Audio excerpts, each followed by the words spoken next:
Good evening everyone and welcome to the creative stream. It's Creativity Week, week 3 of the month, and this week we're taking a look at some graphic design tools. Now I'm going to state right off the bat here that I am feeling decidedly bad today. I'm going to go into that a bit later on when there may be actually somebody listening, because I see I have no viewers at the moment, which is fine. But yeah, we're let's have some music on. Yeah, so this week we're looking at some graphic design tools. Over the last few years, I've been into graphic design since I was a teenager, if not younger, and I am quite experienced at doing this kind of stuff. I did a bit of a graphic design course when I was at uni, so I know the basics and the fundamentals of that kind of stuff. But obviously the tools that I use, I've used in many different applications, most recently and most notably being creating the RPG Elite Encounters. So why have I chosen to use the things that I use? I'll go into that a bit as well. But essentially, what I'm going to look at this week is my 2D design tool of choice, an application called Inkscape. It's a free application, it's open source, it's multi-platform, so it works on Windows and Mac. I think there's a Linux one as well, I'm not entirely sure. Or maybe the other way around, maybe there's definitely a Linux one and possibly not a Mac one. But anyway, it has evolved as a free bit of software for the last long while and is fairly good. It's a fairly well-rounded, complete bit of software. There's a very good development team behind it, a very active community behind it, and it has pretty much all the functions you'll need.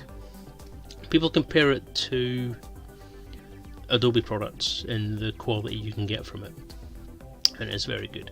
But basically what it does is you can use vector graphic principles rather than bitmap principles, so you're not creating pixels, you're creating a series of nodes that are joined together by whatever settings you create for it. So the idea would be then that you can have these images in any resolution you like, and they'll be crisp and clear and lovely. The SVG output, I can't remember what SVG stands for actually, but essentially it's an XML file that it generates, and that XML file contains all the settings that you need and all the information about where nodes are, how they're joined together, what sort of node it is, and how the image within is actually composed. So it's quite astounding the amount of information that you can get into these images basically by using text. So without further ado, let's take a look. So this is Inkscape. It is, as you can see, a Windows application at this point in time. That's what I'm looking at anyway. And it has some quite clear areas around the screen that you can see. So you have your, I think I'm showing my pointer, am I? May not be, actually, that's a bit weird. Let me just double check something. Capture cursor, yes. It should be anyway. Hopefully it is. Let me know if it isn't. But anyway, what you've got up here, you'll see me moving across these things. You have your title bar, you have your main edit menu. The format I have it in, you can change the format of some of these things.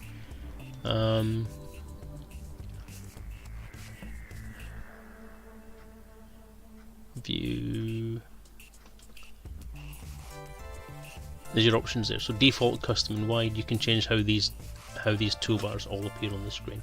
I'll go into each control as we use them. I'm not going to go into everything completely, but obviously you've got new document, open, save, print, import, export.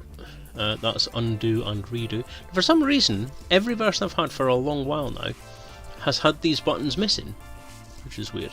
So all you use are kind of shortcuts for stuff there. So you've got zooms, you've got duplication of objects, most of which you can do through shortcuts as well.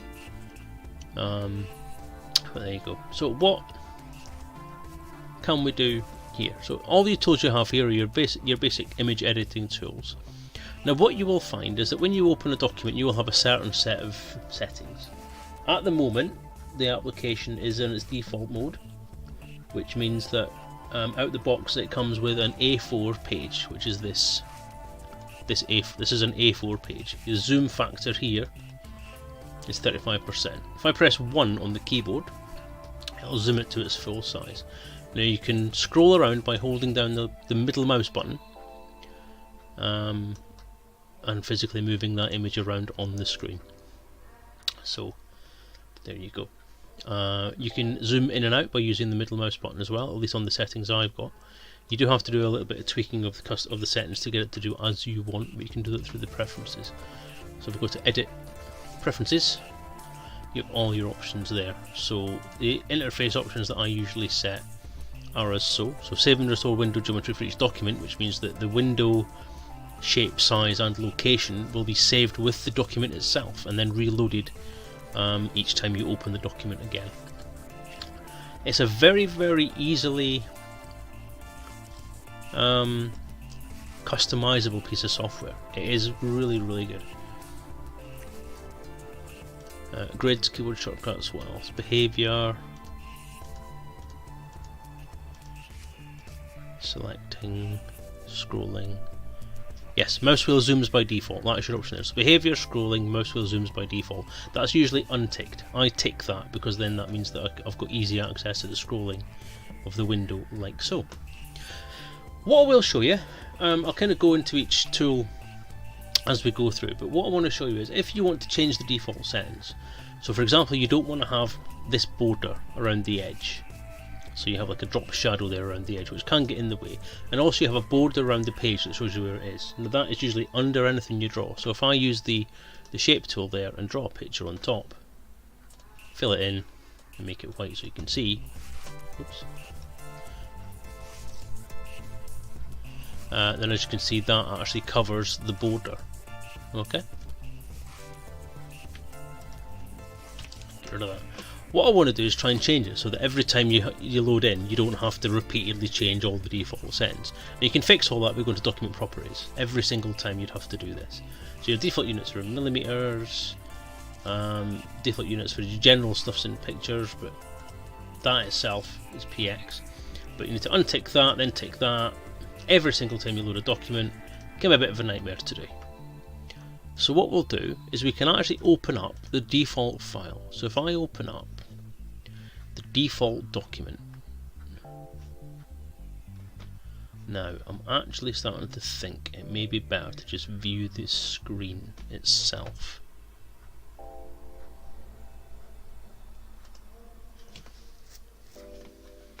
So let me just stop that just now. Let's go back in here and actually recreate our Inkscape window by actually just showing the whole window. Display capture.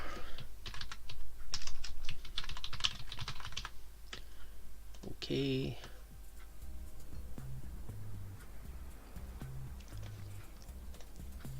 Okay.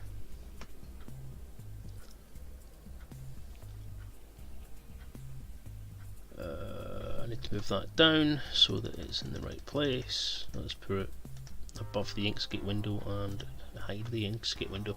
Right, what that'll do is obviously you're going to see a lot more than what you're intended to now as I'm opening dialog boxes and so on. I don't want you to see absolutely everything that I'm doing, so I'll probably hide that at some points when I'm doing something else. But for the moment, it will show us what we need to show. So if I click on the open button there, you should be able to see that now, yeah. What we need to do is open the default template for this application. So if I go to my PC,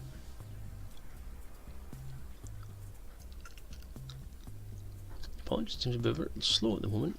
There you go. So it's installed on the E drive, program files, Inkscape, share, and templates. Within there you've got default. Default.svg. Ignore all those are different things on them. You can rename these, that's the point, to be your default layout. In the case of myself, I'm in UK, England, so the default is A4. So I'm going to open that, which will open up a new window with my default page size in it. Now this is where it gets all of its information from. So if I want to change the default template, what I then do is go to File and then Properties. I can now change these settings to be whatever I want to change. So everything that's in here. Okay, now I don't usually change any of the stuff that's in all this stuff. But the only thing I usually change is this. And I often change that to pixels as well, and then actually change it to the closest pixel size to the A4 page. So I've made that larger, slightly larger, so that it will have a slight, like half a millimeter bleed you're talking about here, if that. So your units here are pixels, portrait, okay, right? Now that's all I really want to change, but you can go in and change the entire dimensions of that. You can change all the settings and the properties as well. But I'm done, so I'm just going to click save. And then I'm going to close that window. Now, what that should do now is if I now go new document, it'll open up a new file, and there you are, no drop shadow, exactly as we want. Garzini, hello, welcome to the stream. I hope you are well tonight. I hope you're ready to learn some drawing stuff. So yeah, that is how to change the default template. A very useful thing to do. So the default.svg file in the templates folder where you've installed Inkscape is a very useful thing to start with. Okay, so what do I generally use this application for? I use this quite a lot for generating labels, cards, page layouts, anything that I can play with generally.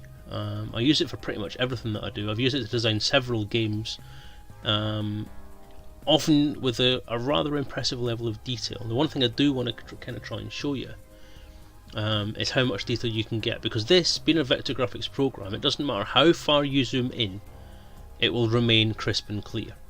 So if I just, that's as far in as it'll zoom. Just let me try and find a corner to zoom into. Now as you move the mouse, it will change where your zoom focus is. And that's me fully zoomed in. Now if you look in the bottom corner there, that's 25,600%.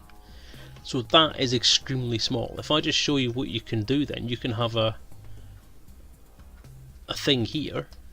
Now those borders there, so that internal part, ignore that, but these borders are actually 1 pixel thick. So in real life, that is 1 pixel. If I take that to 3 by 3 and then 0 by 0, right, that's 1 pixel, that's 1 pixel, that's 1 pixel, that's 1 pixel, oops, and that's 1 pixel. So that's how far in you can zoom. 1 pixel is essentially a large amount of screen real estate there. Okay, to give you it in real size, go back down there, that's it in real size. So the beauty of it is that if I actually just go back down to that corner, and rather than drawing a square there, if I draw a little circle,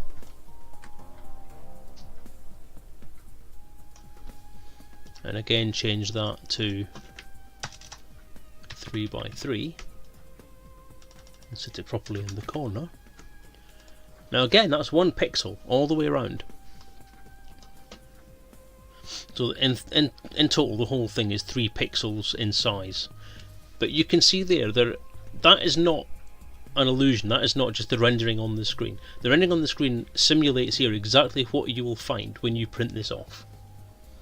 So if you printed that right now, you would have a perfectly formed round circle that is 3 pixels in size. And to give you an idea what the actual real scale of that is, if I change this to millimeters, so that's less than a millimeter in size, 0.8 of a millimeter. And that will print out, as I say, that will print out perfectly round, absolutely perfectly round. That's the power of vector graphics. So if I load in an image, just actually wondering, just give me 1 second, let me have a, I don't want you guys looking at my directory structure, so I'm going to close that, close without saving, and we'll use our main window here that we had. Let's go back into it and change the properties to pixels. 745 253. Okay, and I'll find an image that I can move in to have a look at. Share.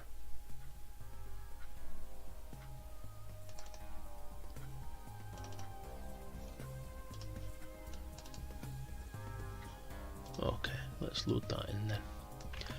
Okay, so using images, this is, hang on, let me just do that back around again. This is the tutorials folder, so there's a few images in here. So if I just grab an image, now this is how easy it is to import graphics into this application. You just drag and drop. It's simple as that. You get the option. What that will do is image DPI and all that kind of stuff is exactly as it says, but the main thing is image import type. Embed will actually include the bitmap within the SVG, so it will actually create a copy of it in the SVG data. Or you can link it, which will just basically put a link to where the file is. But for this, we'll do that. Okay, so if I just then line that up, I like to line everything up, so I like to make sure it's actually there.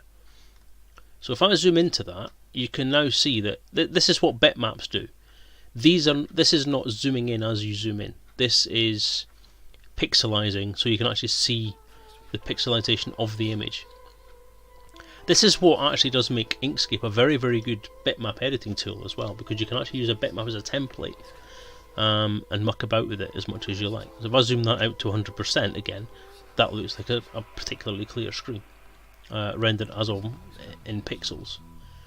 So yeah, if I just draw one of our little boxes around that, so if I draw a box around that, and then zoom in, let's just turn it into a path just now, so I can show you basically something here. Right, okay, so you can see the pixelization there. We're now 800%. Let's go to 1000 just to be no, we can't.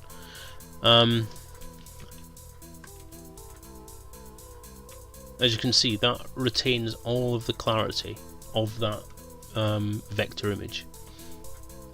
Whereas your bitmap image underneath it is looking worse and worse the further down you go. But that circle there, which looks clear when you look at normal zoom, is pixelated as hell.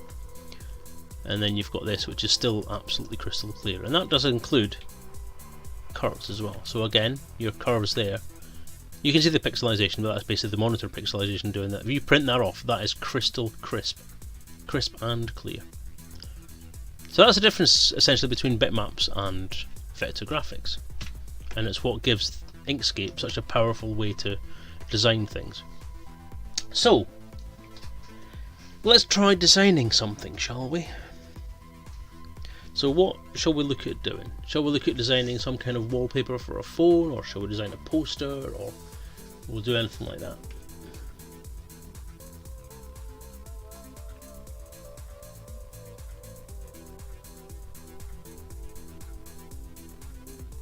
Yeah. People like proving me wrong. I don't care. I've never used those bits of software, so I don't know. All I am impressed. I'm just impressed by what I've got. I think that's more than enough. I mean, on an A4 page, to go down to zoom the entire page in, usability wise, is fine, because the naked eye won't be able to pick anything up under that much anyway, I don't think. But that's fine. I don't mind. Okay. So, what tools have we got to use on the side here? Well, we have the arrow tool, select and transform. We have edit paths by nodes, I'll show you that shortly. Tweak objects by sculpting or painting. Zoom in or out, which we don't really need because we've got the zoom set to the middle button anyway, so we don't need that one. Measurement tool, I mean, you can do that to actually measure where things are, which is a very useful tool if you want to try and get an idea where things are. It'll use your default settings for what your tool is. Okay. You have create rectangles and squares, create 3D boxes, create circles. I'll go down them in turn. Stars from polygons, spirals. Some of them I don't really find all that useful. I mean, I've never once used that. I've used that a few times. I've used all the rest of them up here, apart from that one. But all the rest of the stuff that's here, I don't really use calligraphy much.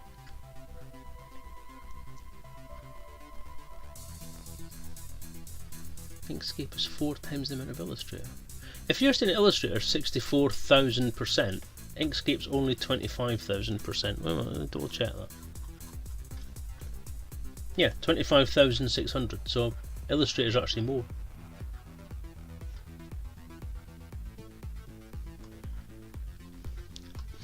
I'm a sculptor by choice. When I use Wings 3D, for example, I'm usually sculpting what's going on.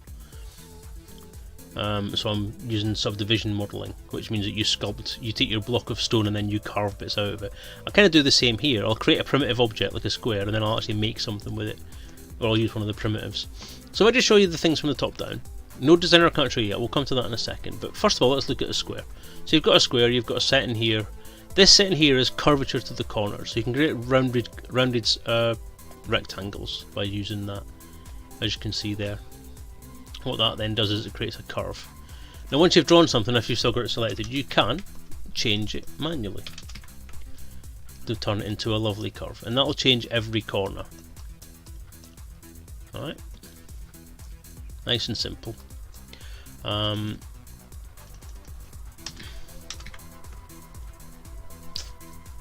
I did initially as well, Guardian, you don't worry about it. I can't read. Right, so that's your primitive square. If you want to draw a regular square, then you can use some keyboard shortcuts to help you. So just not holding any keyboard shortcuts down at all, you've got your ability to just draw any kind of shape you want. Control Z will undo that as in most Windows applications. If you want to create a regular shape, hold down Control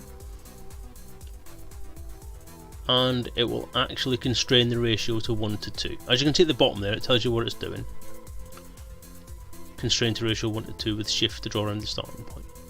Now you can hold that down as well as Shift and it will actually draw around the centre from where you started drawing your picture.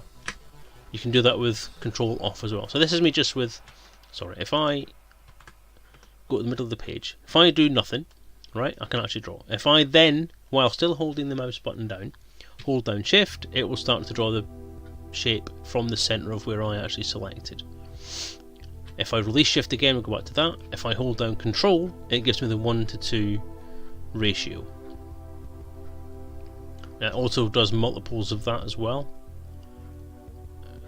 So you can do different ratios depending on what it is you're actually looking for. I didn't actually know that, to be honest. I thought it actually just was keeping a particular set of ratios, but it is. I didn't even know it had 1.618 to 1. Is that where we get 16 by 9 from, I wonder? Interesting, didn't know that. But yeah, so you can change whatever the ratio is, but it will keep you to a particular ratio so that you can keep a thing. Now I'm actually wondering if it'll do 16 by 9.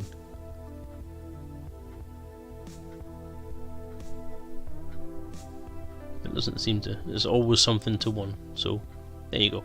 So that's how that works anyway. But again, if you hold down Shift and Control at the same time, you can constrain to a ratio as well as drawing around the centre of where you are. There's no other options on there, like Control Alt won't do anything. Okay, so if I just draw a quick square, I'll show you something. You can use these handles to change the size. You can use Control to constrain the size and the scale to dimensions. So very powerful drawing tool there. And you have that, which will change your curvature. So you can use the handle, the circular handles there, to change the curvature of your square, which is quite useful. Yeah. You can convert it to a path. Now creating a path is, you can use one of these options here as well. So this one is Bezier curves and straight lines.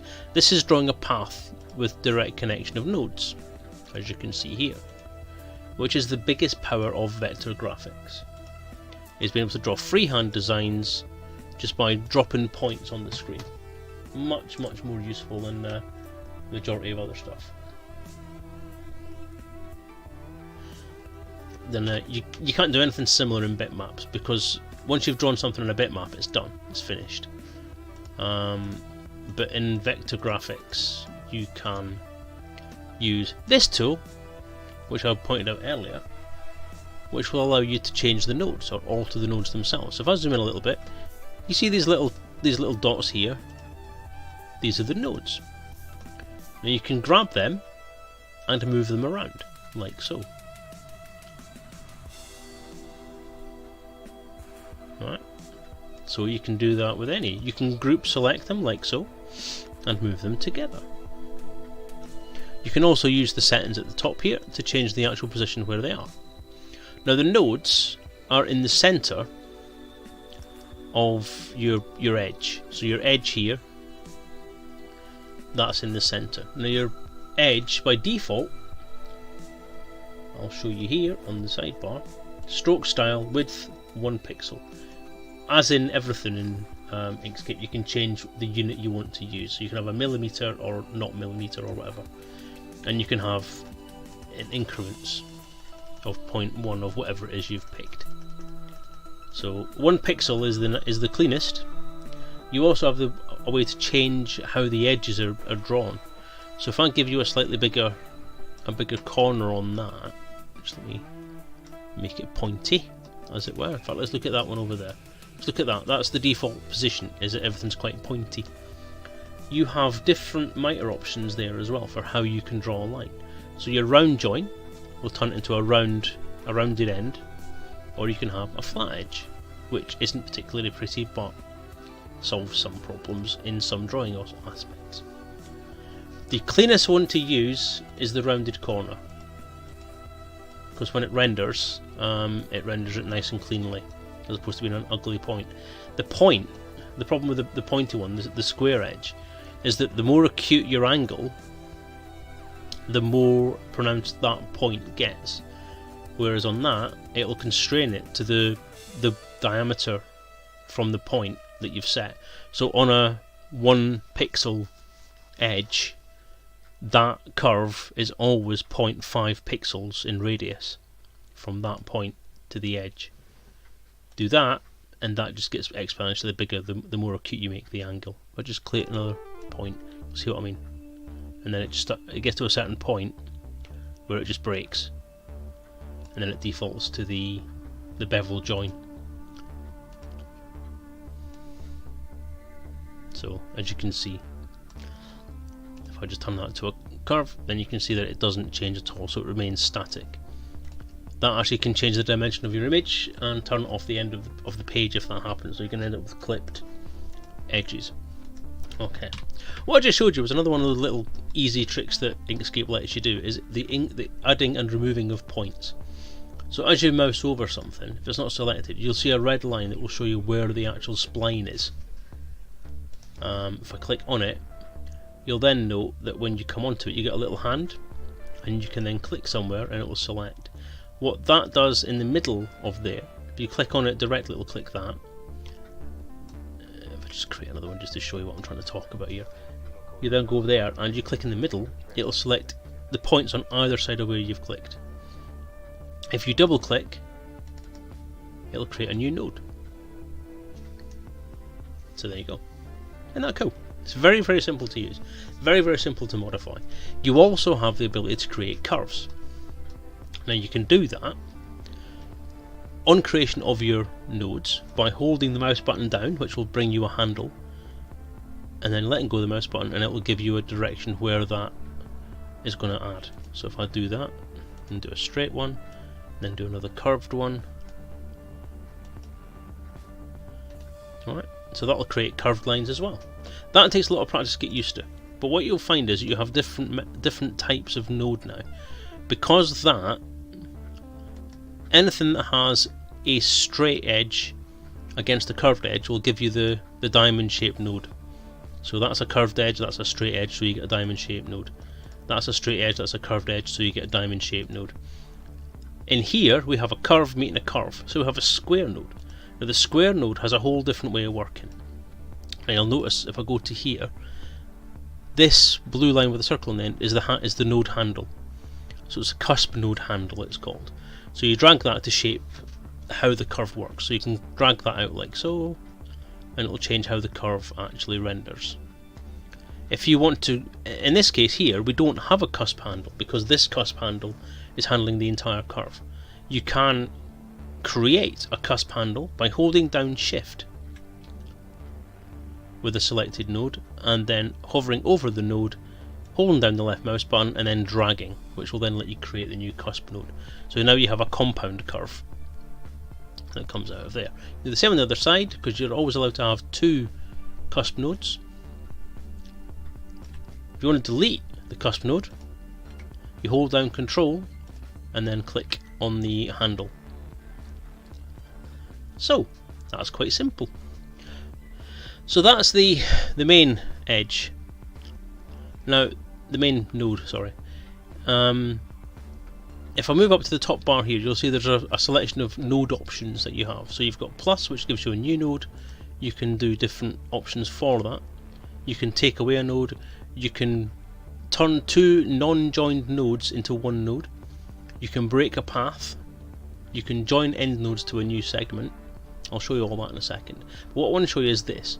So you have a corner node, a smooth node, a symmetric node, and auto smooth selected nodes. So these are 3 different types of nodes. These modify existing nodes.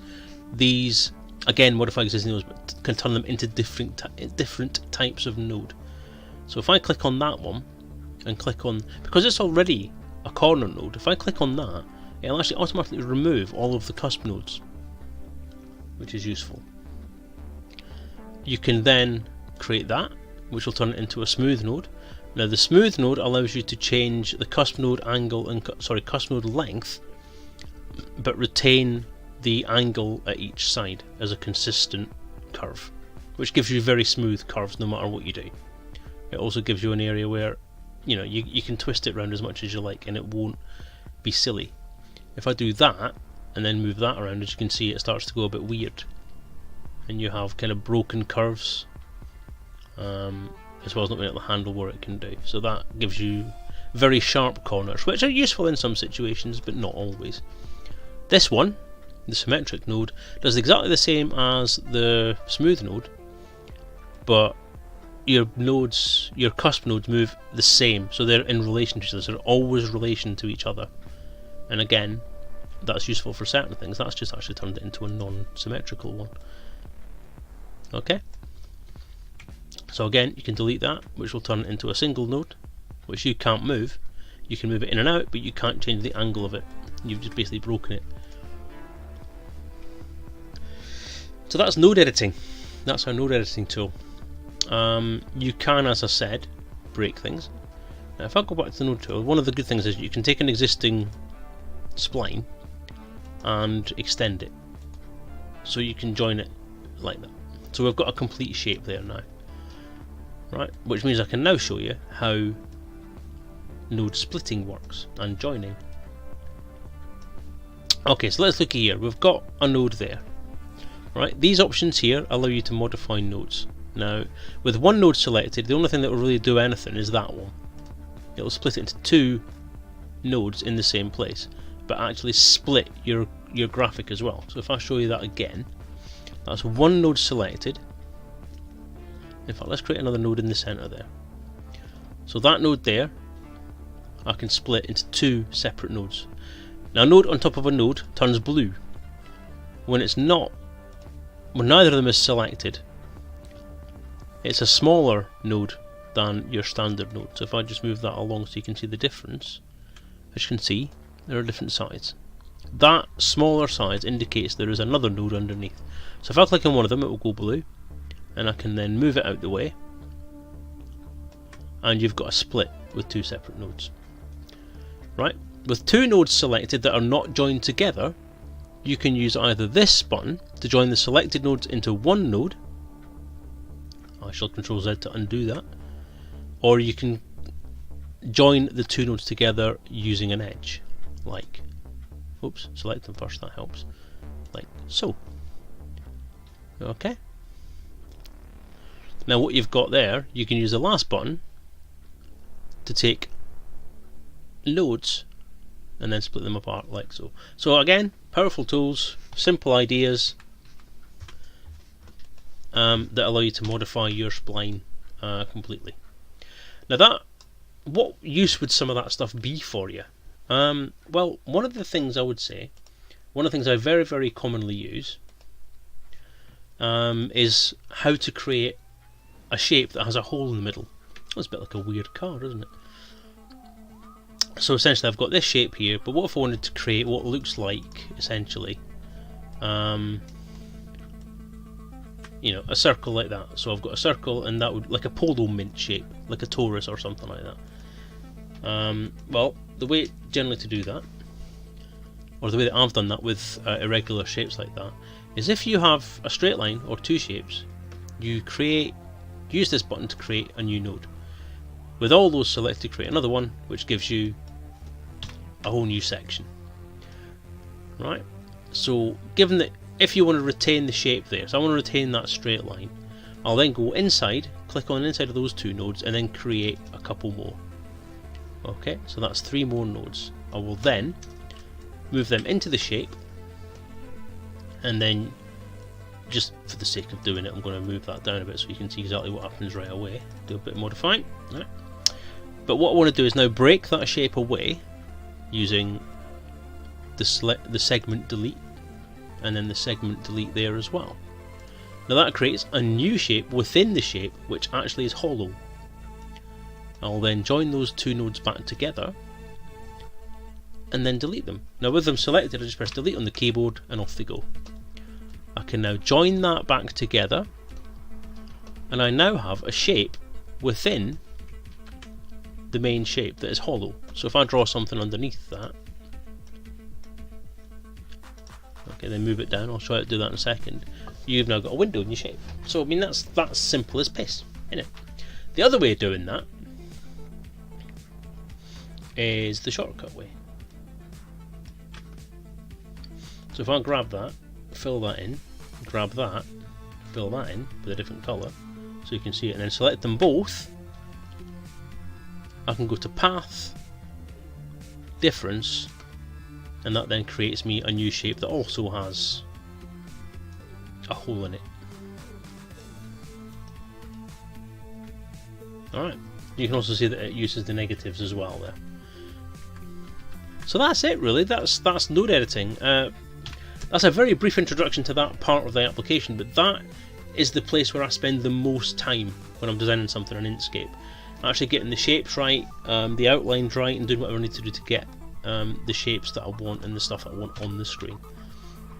Okay, so that is probably the most powerful tool, the node editor, in conjunction with the primitive shapes. 3D boxes are exactly what they say. You can create 3D boxes on the screen just by dragging and changing the ratios. Now again, you have options on the keyboard, so you can use shift to extrude just along the Z-axis, sorry. You can have ratios, I think, with it as well. And once you've created it, you have all the control nodes you'll ever need. Now I've created that completely parallel, so that set of nodes has gone straight up the top. So again,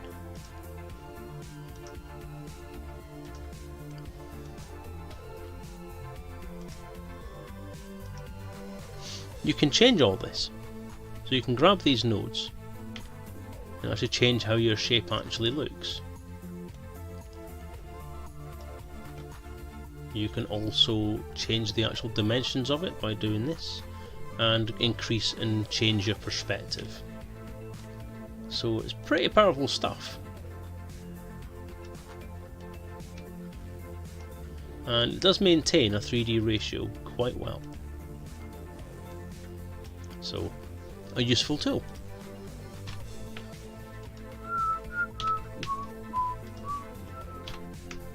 Oops. There we go. As I said, I have no idea what that does. Tweak objects by sculpting or painting. I've tried to do that, let's give it a go.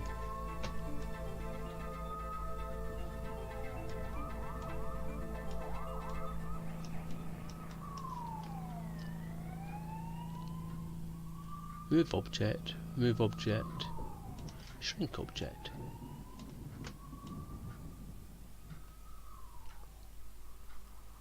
Interesting.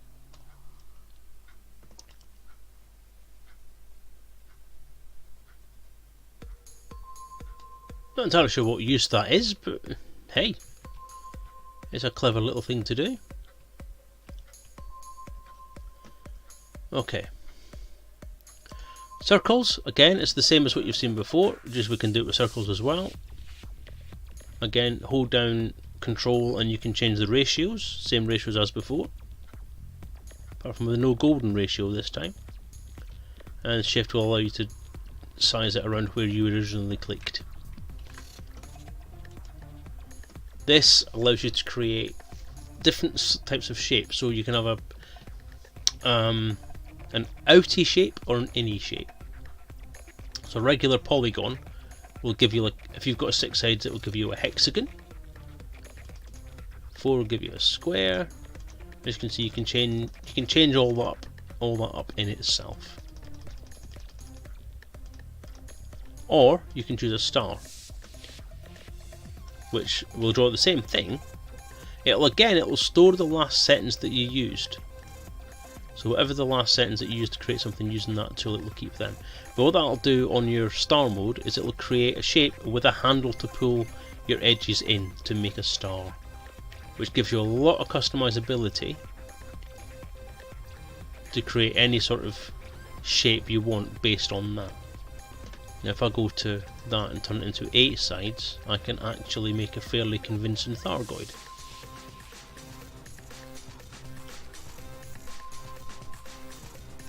Yeah. The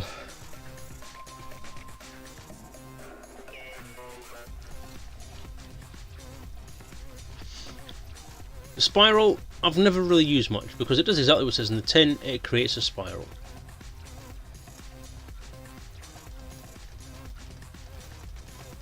Again, I'm sure some designers will have a use for that.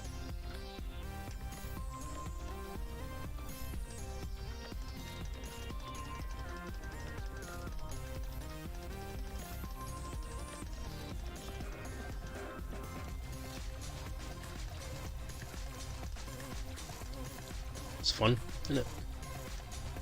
Ooh.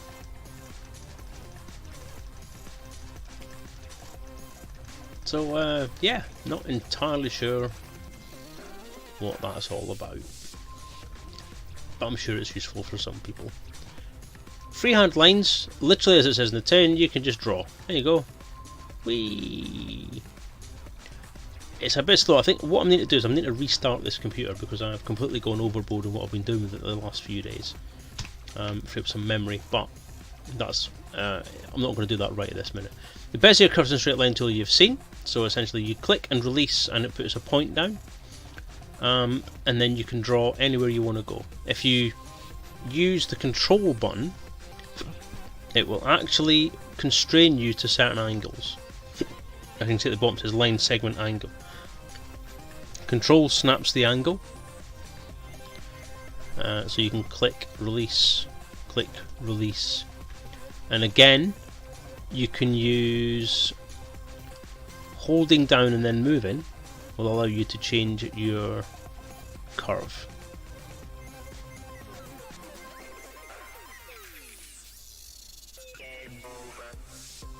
Like so. Right clicking finishes your line, or you can use enter to finish the line as well. And you can then continue your line if you so wish. As I say, that's the tool I probably use most often especially when I'm tracing around things. As always, we'll go to the calligraphy. I don't use this much, but again, it's just a writing tool. As you can see, it basically simulates the action of a calligraphy pen, and it's actually quite nice. That's quite relaxing doing that. Actually, I might do that more often. Yeah, so you've got all your settings up here for it as well. I mean, that's pretty cool.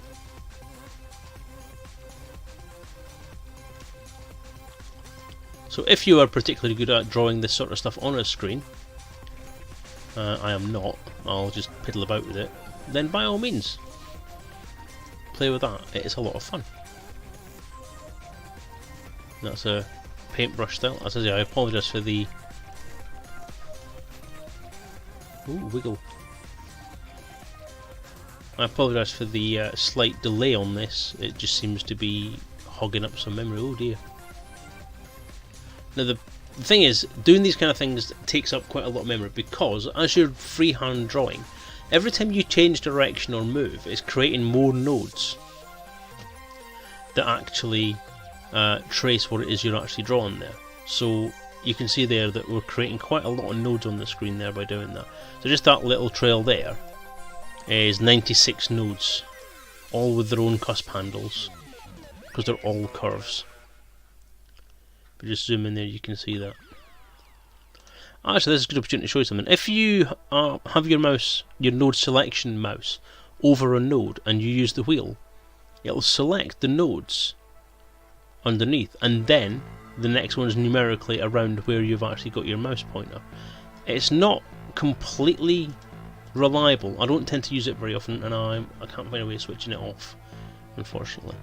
But yeah, like I say, there's a lot of stuff on the screen at the moment there. There's a lot going on.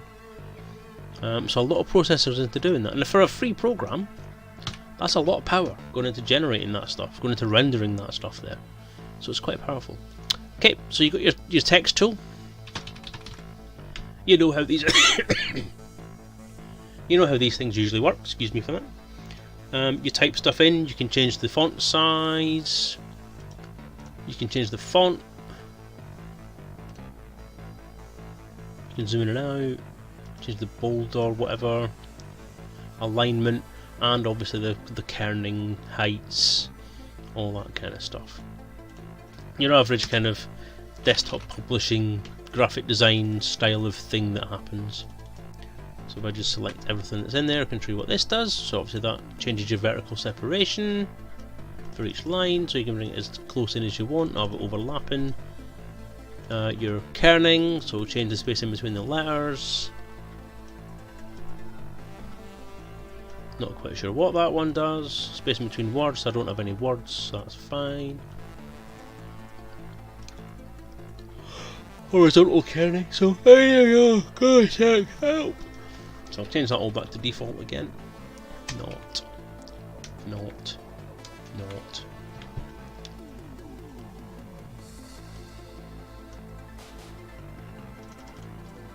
It's all good, isn't it? You can even create curves, look. Whee! How cool is that?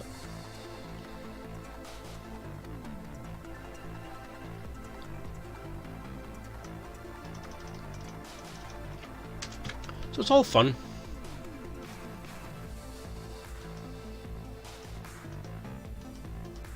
Yep. So that's your text crap. Spray objects. Now that, I didn't actually know that did that. You select something and you can actually spray it around. Now if I'd known that, that'd have been quite a lot of things I've been doing in the last few years quite easy.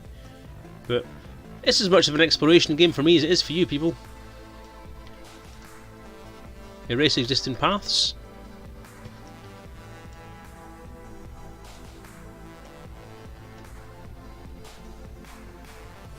I may have broken it.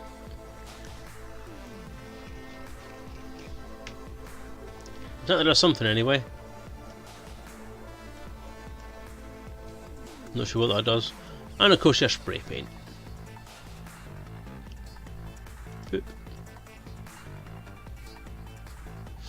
So there, you can decide to do whatever you want to do with that. Really? Whee! Gradients. I'll come to gradients in a minute. Is there a type on path tool? Oddly enough, no. But you can do it. You have to create the path first, and then you can actually lay your text on it. Now I'm trying to remember how to do this now. Let me just create that. So if I create a circle, and then create some text, and I'll then try and move it onto the path. No, I have to select them both, that's it. And then text, put on path. There you go. That's how you do it. And you can do that for pretty much anything. I mean, you could do a curvy line.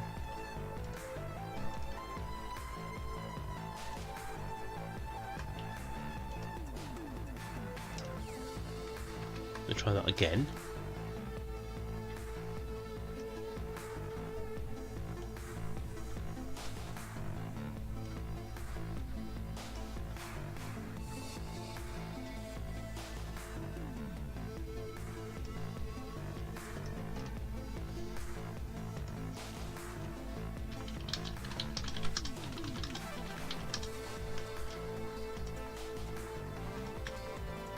Text, put on path. There you go. And as you can see, it does need some tweaking. So something like that, for example, if I grab that now, that text now, and select it, I can obviously then modify it to do whatever it needs to do. So I can make it bigger. I can make the text smaller. Increase the spacing in between so that it actually stretches out properly. And there you go. So you can do some quite powerful stuff with that. I have used that to generate a couple of objects. If anybody's seen me at a convention or in my costume, I have a waistcoat. It used to be a boiler suit I used to wear, but I have a waistcoat now that has a Teenage Historical Society logo on it. That was completely created using this application. And text that goes around the outside of the logo was done in exactly this way. It was on there. So if I select that, I will actually make it fit around the logo properly, like so.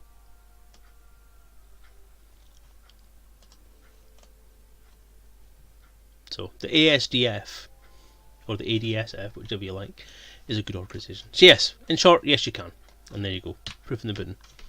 You can then separate it out as well. So once you've created it, you can take it off, you can reset it, you can resize it, you can use a different text. You can. The one thing I don't know is if you can put more than one. I don't think you can. But what you can do is you can also hide the thing. So you've got your line.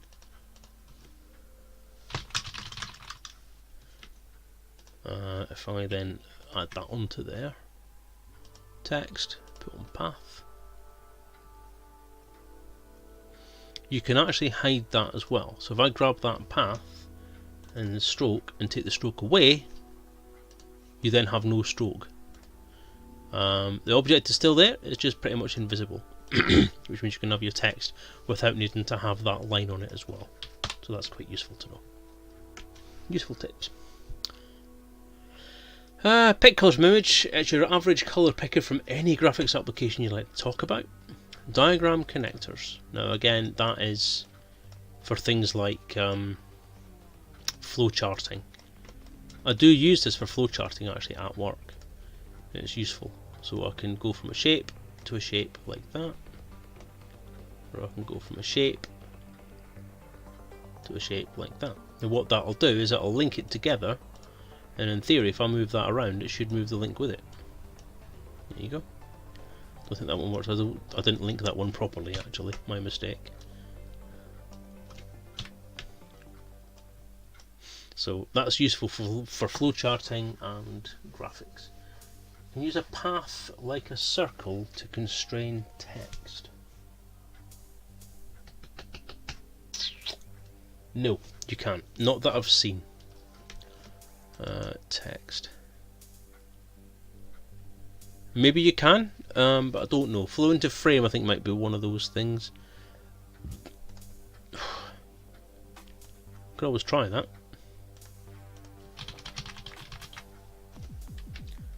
Let's do that with a couple of things here and see what happens. Oops. Click. Expand. Select them. Path. Sorry. Yes, you can. There you go.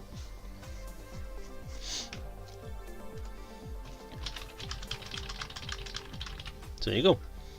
I didn't actually know that. That's another one of those things that I've actually just learned today that's going to be quite useful in the project I'm doing. So anyway, yeah, so that's that. Flow into frame, it does work. Again, explore these options because there's so much power in this that I've not even tapped. And this is it, this is why I do these. Circle, let's give it a try. So there's a circle.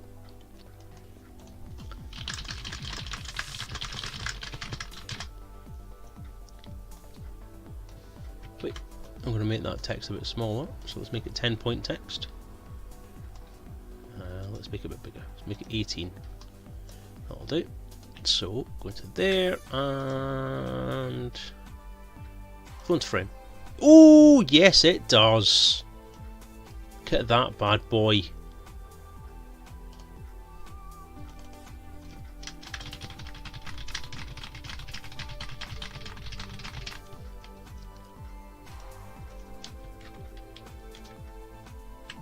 So there you go, that's not bad at all actually. So powerful, isn't it? Whoops. And that's just the standard controls. I mean, that's just the tools that come with it as a given.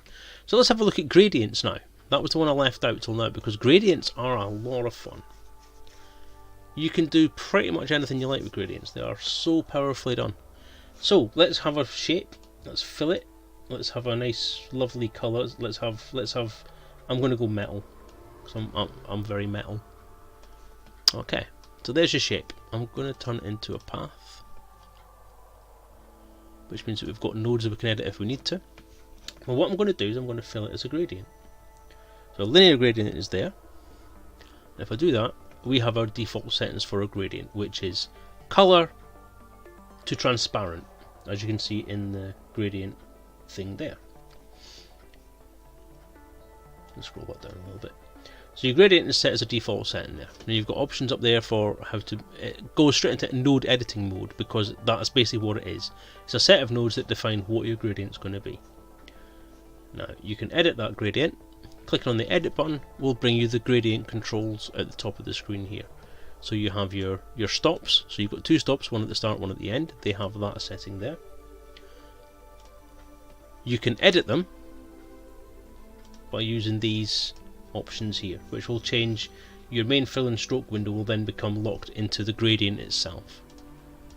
You can also do that by clicking on the actual node itself, as you can see. Now I don't want to go to a transparency, I want to go to an actual different colour, and I want to do some other stuff with it. So your options here, you have H, S, L and A. So you hue, saturation, or you can do RGB or CMYK or whatever you want to do. But the common one you'll find amongst all them is the A. Now the A is your transparency level. I want to move that back up right to the top. And your opacity, as you can see, that changes at the bottom there as well. So that's now the same colour. Alright, so what I want to do here is I want to create another node. Now I can just go into that and just double click, which will create me a new node. But it's not particularly to control, so I'll just press delete and delete it again.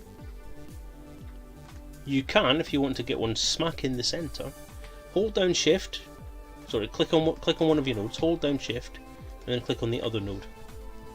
And then click on the plus or minus. Click on plus. Minus would delete those nodes altogether and remove your gradient. 1 second. Yes, babe? I've not got a camera on, you're okay. Thank you, darling. Just one? Okay. I've left my drink in the bedroom as well. No, my drink's on top of the unit, by the door. Apologies. Thank you, darling. Give them the dog when you're finished, yeah. I'll put them next to Okay, babe. Everyone say hello to Mrs. Selezen. Or bye to Mrs. Selezen. Excuse me 1 second.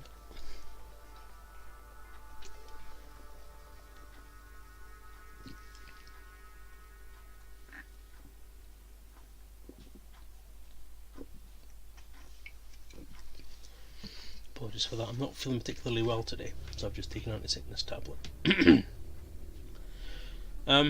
Right, so you've created a new node in the middle. You can also create more new nodes by doing the same again. So you click on one, click on the other, and then click on the third.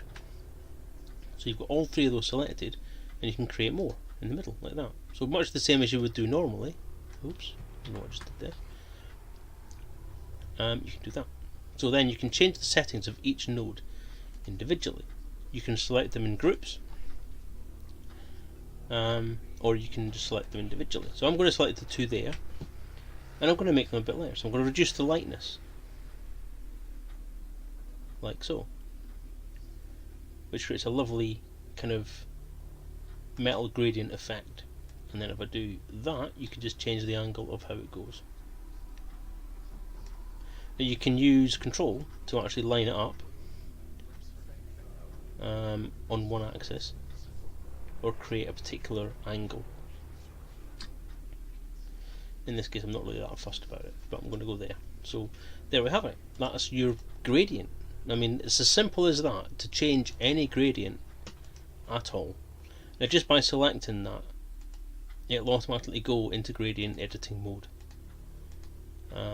The gradient is just another set of nodes like your shape, and you just edit them as you see fit. Okay, so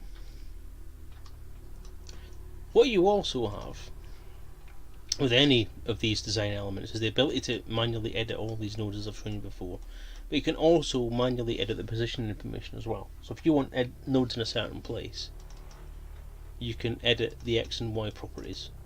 If you want to change an entire shape, you can change the X, Y, width and height. So you can place that anywhere you want by doing this. Now if you zoom to 100%, when you move something, it'll actually move it according to, this is without using any keyboard shortcuts or anything, this is just moving it around. You'll see if you look at the X and Y that it's moving it exactly 1 pixel at a time. If I zoom to 200, it'll move a half a pixel at a time.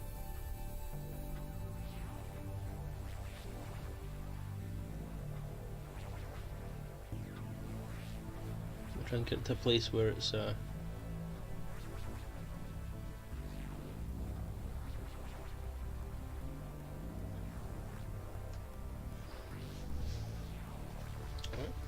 if I go down to 50%, it'll be 2 pixels at a time.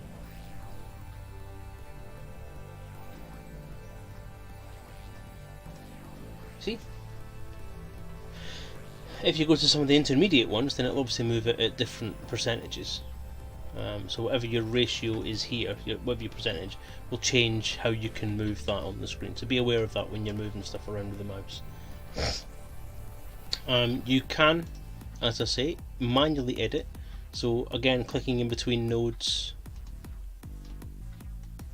allows you to change the X position of each one. So because we've selected two that are vertically at the same place, then it will give you the exact vertical position. Now as I said, this is where it gets interesting in actually editing these nodes, is that the node, as I said, is in the middle of your edge.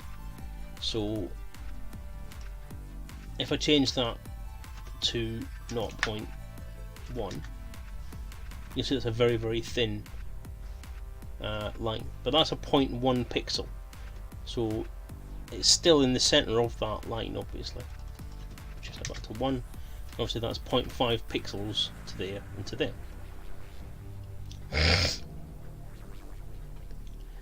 That means that your edge there is at 0. So if I select the object again, you'll see that the position is 6 by 7. So I'm just going to move that down. You can do that using the keyboard. You want to actually move something 1 pixel at a time, you can do that using the keyboard arrow keys. I'll put it down to the edge. Yeah. Alright, so we're now at 0, 0. So the X is 0, the Y is 0. So that's your origin point there. Now this is where Inkscape measures things, from your bottom left corner to your origin point if you're looking at graphing. So it uses that method. Your node, however, because it's in the centre, is at the 0.5. So it's at the halfway point between where your line begins, your edge begins, and where your edge ends. So if you're going to move these around, you're not going to move them to the 0 point. If you're going to move the nodes themselves, they will move 1 pixel. You can move them 1 pixel at a time, but they will move on the 0.5.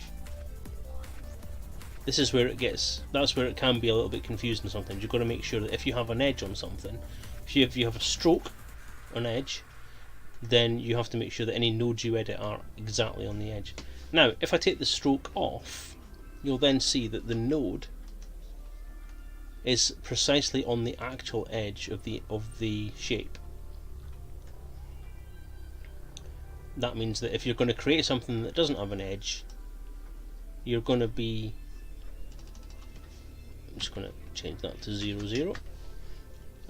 Without having an edge on it, then your nodes have to be at the right point. So they'd have to be on the pixel edge or wherever you wanted them to be. If you were trying to line things up, I generally try. I'm very OCD about this kind of stuff. I prefer to have my pixels lined up because I think it creates a clearer image when you print. So even though it's vector graphics, if you're out of alignment pixel-wise, because your computer will still print pixel by pixel, it'll convert it to slightly pixelized on the screen. And I've actually found that if you are out of alignment, so say if you're at something like 0.156 or something like that, then you could find a slight increase in the blurring when you actually print it off, like it's slightly out of resolution. I don't know if that's something they've fixed, but I only found that years ago. It's worth checking. Okay, so that's that. That's the basics of Inkscape then. So how to draw stuff, how to modify your nodes, how to do basic shapes, how to do gradients, how to do text. The other standard stuff, I'm not going to go into things like the font selection and all that kind of stuff. I'm not going to go into the menus and so on until perhaps another time. But one thing I will look at very, very briefly is the filters. Now, I don't know any other vector graphics applications that do this, but then I have to say, as I've said on several occasions before, I don't tend to use quite a lot of these things. I don't use any ones that you have to buy, for example. But you'd have filters, and these can save you a lot of mucking about and a lot of time and effort.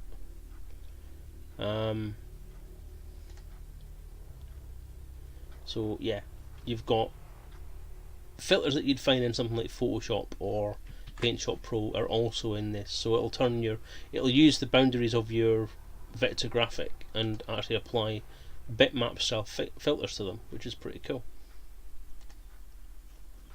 You can preview it, obviously. So they're all useful. Text options I think you've seen already. One thing I will point out, let's have a look at those tutorial images again. See if there's anything else I can grab. So what's that? Well, that goes to prove that it's actually a Linux application. So if I move Tux onto the screen there, let's get rid of my mucking about with gradient stuff. This is one of the more powerful tools for actually creating things like logos or trying to use an image as the basis for a design. Is you can actually trace the image. So if I select Tux there, and if I then go to Path and then Trace Bitmap, I get the set of options here that allows me to actually trace around that bitmap as much as possible. It'll do it in monochrome, more or less. You can select what you want to try and do. You can try colours. I've never actually tried colours before. This will be a thing. Now let's take that off and go back to here.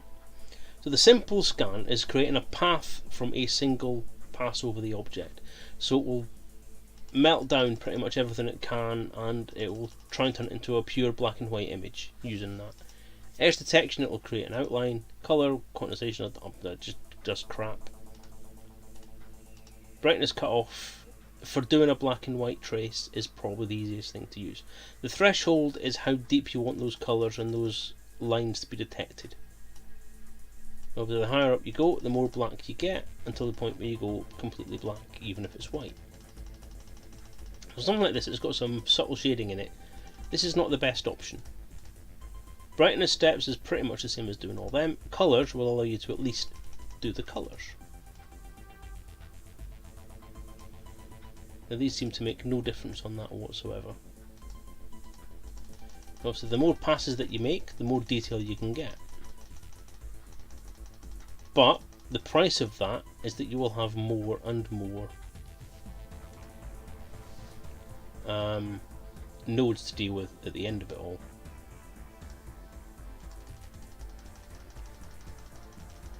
But you can get a ridiculous amount of detail from this. Okay, so that will give you as many scans. Now that was probably, I don't know if this is going to crash it or not, I've never done this before. So I'm going to do that. Now, that appears to have actually done it ridiculously quickly, which is not what I expected. So that has now created a new copy. Now that is our original image, if I remember rightly. Whereas this is our composite vector image of the same image. If I go to that and then select a bit, as you can see, it has created multiple levels of image within that. So there's 70 layers within that, all that contain separate colour detail. Now I can go into that and break that down into different levels. So if I right click and go ungroup, I now have different layers for each pass. So that's how it's been built up. There's going to be 70 of these altogether.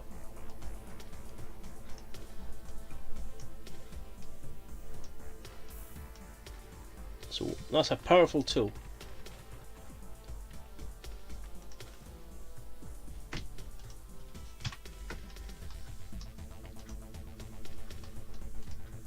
So we'll do that again with less paths.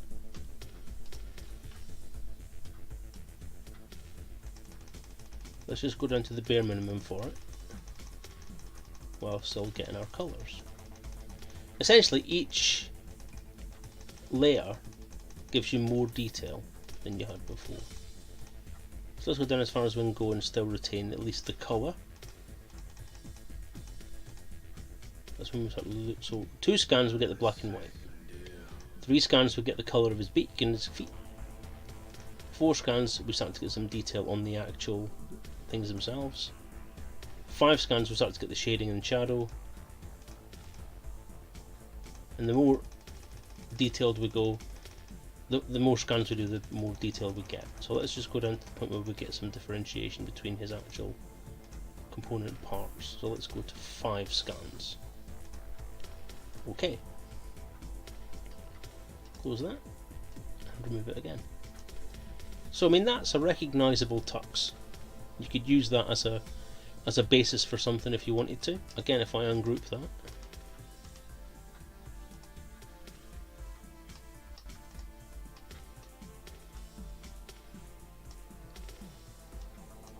you have each different layer, including the white one. So it's a fairly impressive piece of kit. That is a powerful tool, and I've used that tool to create so many different images, even just outlines of things, rather than actually drawing or writing something from scratch. If you want a logo copy, and then you just grab a bitmap of the logo or take a photo of something, and you can actually create it. You can actually take a photograph and create a vectorized image from it. It is in theory possible to do someone's face with this kind of stuff, and create a fully vectorized version of someone's face, which is fairly powerful. So there you go. On that note, I'm kind of done with this for this evening. Again, the reason being, and I do apologise for it, is that I am not feeling particularly well at all. My throat is killing me because I was unfortunately productively ill, shall we say, earlier on today, and it can burn my throat out a little bit, so I've tried not to talk all day, and this is more than I've talked all day today, and it actually is now starting to hurt, and it feels like my throat's swollen up. So I'm going to call it a night. I was going to go on to doing a bit of a session on Blender, because Blender is my nemesis. But I'm not going to do that now because, again, like I say, it hurts.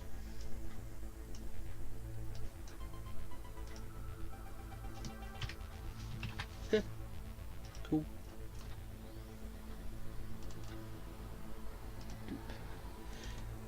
The interesting thing about this application is that everything is SVG. Everything has been created as SVGs and stored as SVGs. And what I might do, just let me actually open something up.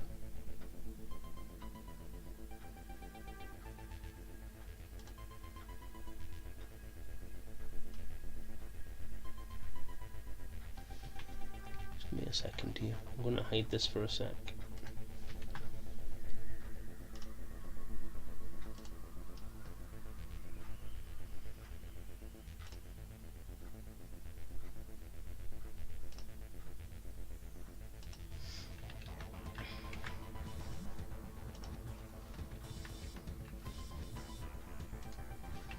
Okay, this is the color matrix icon image as an SVG file.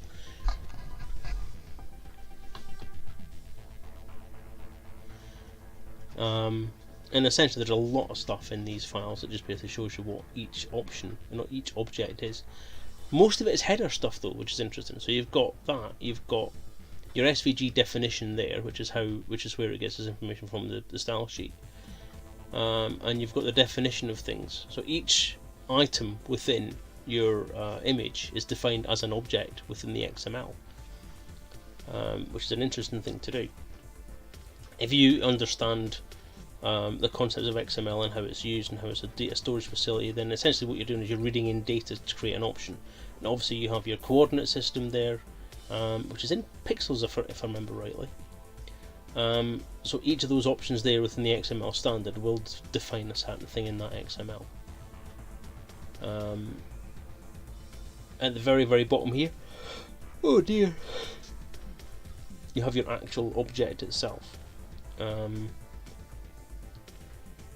So you have your rectangle and a rectangle, which basically gives you that image that I showed you a little while ago there. Let me find it again. So that's what it creates.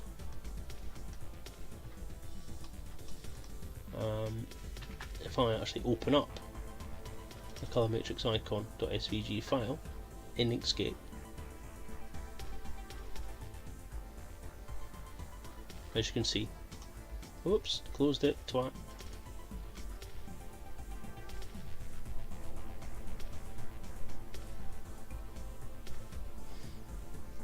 Yeah, and say that's the image. So that's the image itself. That's the XML in the background that creates that image. A very simple image. And that's the PNG version of that image. So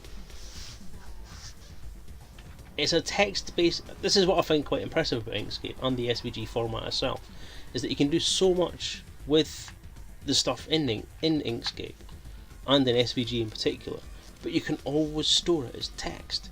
So you can change your image with a text editor, and I think that's pretty amazing. I think that obviously this is probably the single best thing that anyone's ever done with XML.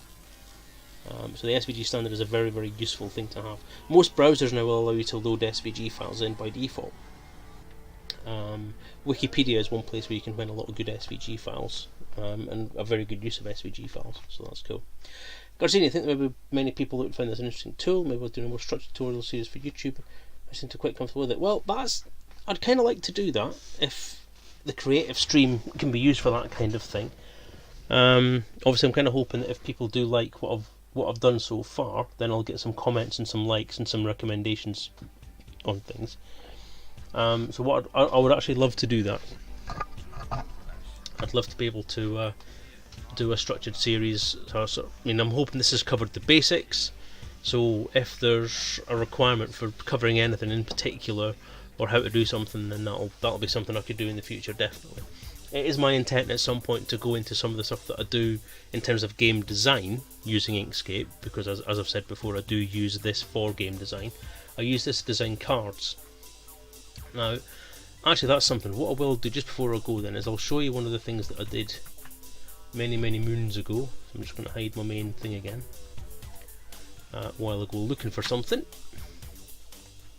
Again, I'm not really wanting you guys to take a look at my file structures, because they're mine. God damn you all.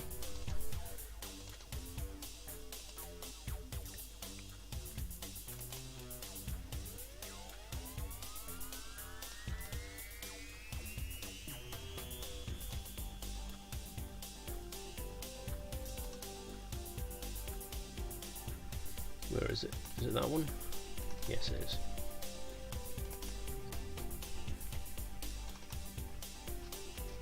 Now, I'm quite pleased with this one. So I'm gonna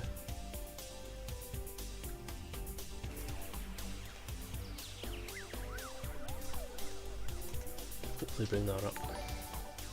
Garzini! Thank you for the subscription again, mate. Very much appreciated, sir. Alright, so let me pop that back on the screen again. Pop. This is something I did many moons ago in preparation for designing an actual game that I could print off and play. So as you probably know if you've followed me on the Elite Encounters kind of stuff that I've been doing, I came from a background of doing very simple, very easy to play, print and play games. And this is one of the concepts that I came up with, was printable folding card models. Very similar to kind of the stuff you may have seen with the old Star Wars SCG, they were called, strategy card games, and things like Pirates of the Spanish Main, stuff like that. But this is one of the things. This is actually the Hot Shots plane. If anybody's seen Hot Shots, this is the plane that's in that series, that film. Sorry. Now, to show you the power of what this can do, this actual image itself, I've got to 100%, is the exact same size as a business card, which is where I was kind of basing my idea for a card game on, business cards. So that's how big it is. It's business card size. So it's 3.5. Sorry, is it 5 centimeters by 8.5 centimeters, something like that. I don't think that's the right font actually.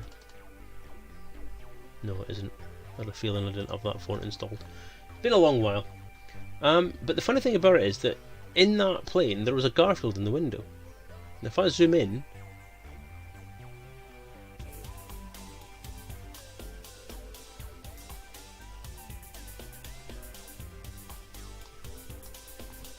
that Garfield is less than a millimetre in size. If you print this off as a business card. Print it off as an A4 page, then it may be a little bigger. But that's the beauty of the vector format, is that essentially I can save and store that as a business card, which I have done. So let me go back into there and I'll show you the PDF. This is the PDF. So if you export this to a PDF, this is your business card size. That is being shown at 500% and it's still smooth. If I zoom in further, then even in the PDF, the Garfield is still perfectly visible. I mean, that's 6400% in size. So Inkscape gives you the ability to export a PDF at photo quality, and you can then rescale and print that off as much as you like. So if I go to the print option there, that's actually printing it off as an A4 page. If I go no scaling, that's how big it is. If I go fit printer margins, that will print it off as an A4 page, but that will be as crisp as it would be if you were printing it off as a business card size. So that's the stuff I like about Inkscape, is it gives you that ability to print stuff off at that kind of resolution and that kind of efficiency. So okay, right, that's pretty much it then. I hope you've enjoyed this. I've quite enjoyed covering some of the basics of Inkscape. It's a program that I absolutely love. I've used it for many years and I'll continue to use it for many years because I think it is just awesome. You can get it from Inkscape.net, I think, or it's inkscape.org. It's definitely Inkscape.something. Double check. Inkscape.org.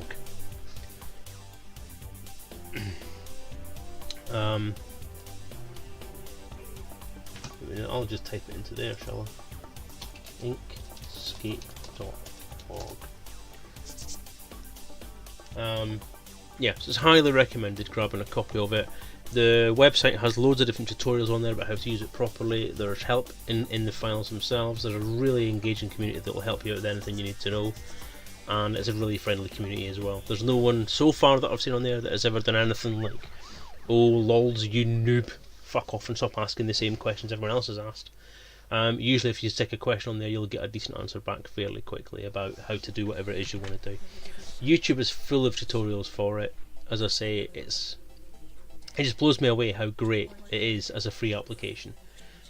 Similar free applications that I've seen before have been pretty poor in comparison, and the support is pretty bad. But I've been lucky enough so far in the tools that I've used, like this and Wings 3D, that the communities have been really up for giving you the decent amount of support and helping you learn how to use it.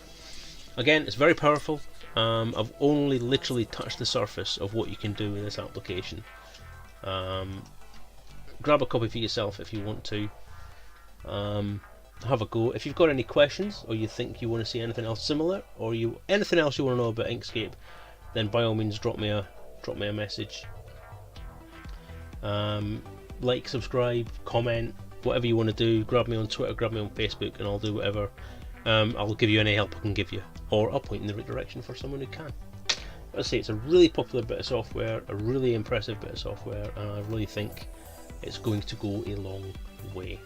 So, on that note, I shall flip over to the other screen. Let's turn off the bloody intro animation again. I think, to be honest, Garzine, it's just been you watching tonight, but that's fine, as long as you've enjoyed it and learned something from it. Grab a copy, have a go, see what you think, let me know what you think, and let me know if you want anything else. I'll just give you the personalised service for this evening. Yeah, so the rest of the week, I'm not on until Sunday now, so that'll be hopefully the Elite Encounters RPG session this weekend. I was going to try and grab hold of the guys and see if they fancied a game of Talisman as promised on Saturday, but I'm busy on Saturday now, so I don't think that's going to be a possibility. But otherwise, I shall be around for the game on Sunday if it's on. Keep an eye on Twitter. At the moment we're on, but keep an eye on Twitter and I'll give you an update if we're not on, just so you don't waste your time popping on. But I'll be on next Wednesday again as normal with, I believe it's Transport Week. We'll see what happens with that. So either a transport related game or a sport related game generally comes on. What I may do is I may actually continue my battle with Blood Bowl 2, which I didn't enjoy last week because it had a really stupid rule, but you know, it is what the rule is. I can see the reason why it's there, and obviously I'm used to playing the game a certain way, so it's a big change for what I'm used to, but we'll have a look. Planes or trucks it could be, I don't know yet. We'll see. I actually want to try and get Flight Sim working properly again and see if I can maybe have a go at Flight Sim again at some point. But you know, if you have a preference, then by all means pop me a message on Twitter, or pop me a message on Twitch, or pop me a message wherever you fancy, and pop me a Facebook message, whatever you want to do, and I'm quite happy to bend to the will of the people, as a good communist should. Right, well, anyway, I'm going to cut the music. I'm going to stop waffling, and I'm going to go and try and make my throat feel better by having a nice hot drink. So, have a lovely weekend, everybody. Thank you for watching, Garzini, and anyone else who watches this on YouTube. I hope you enjoy it. And if you do want any more information about the applications, then by all means give me a ping, or leave a comment on the video. So, have a great week. See you next week. Take care, everyone.